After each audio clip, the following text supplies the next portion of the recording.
Hey everybody, it's Lachelle, America's Supermom. Today I just have a quick tip about customer care. And I want to say customer care rather than customer service because everybody talks about customer service, making sure your customers are taken care of. It's gotten to be so much of a habit that we talk about it or refer to it that it often gets overlooked. But when it comes to the care of our customers, it's about taking care of their needs, solving their problems. I just had this thought because for a while, many of you know I work part-time as a waitress. And, that's a job that's either feast or famine. You don't know who's going to come into the restaurant, how many tables you're going to have. If you have customers that come to your table and sit there all night, the whole time that you're scheduled, you kind of just don't know. Every day is a different experience. And with that being the case, you have days where you have a lot of sales, you make good tips, everybody's excited, and you have momentum for that day.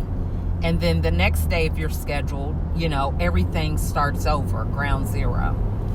And you don't have a lot of people in the restaurant. You get a few customers, and it's just a slow night.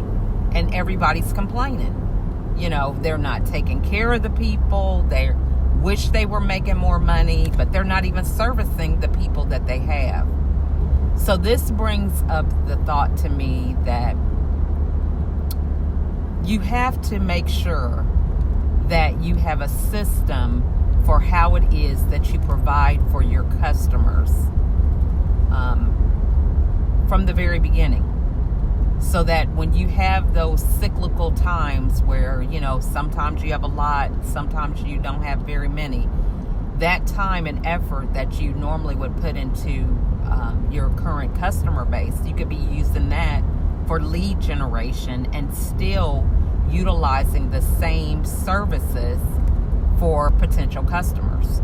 The saying is it's a lot easier to expand the services to a current customer than it is to acquire a new one. But if you have the mindset that you are someone who recognizes what your role is in the relationship of customer and service, then you should always be in a position to where you are profitable, where you are tending to the needs of customers, and that type of attitude can be felt whether they are a current client or whether they're somebody that you are beginning to have a relationship with and find out how you can service them.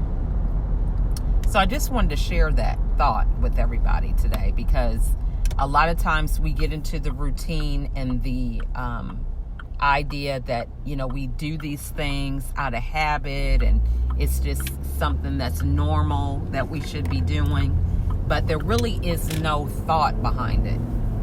This is an opportunity for us to kind of squash that limiting belief about, customer service, meaning, how am I going to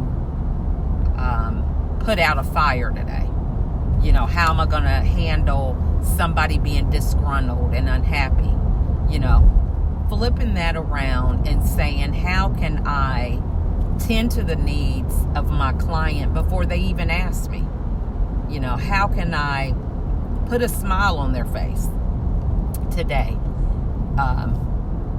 How can I show them how I appreciate them? It's all about being proactive instead of reactive. So I challenge you to kind of think a little bit differently about how it is that we service our customers and think about customer care in terms of being proactive rather than customer service where we are dealing with the responses of what comes to us. When we have customer care, we're taking control and we're establishing what type of relationship we want to have and what kind of services we want to provide. So I challenge you to be empowered today. to think about how you can add value to your customers, how you can go that extra mile, how you can do that thing that's different that your competitors aren't doing. That's all I have for now. Blessings. Bye.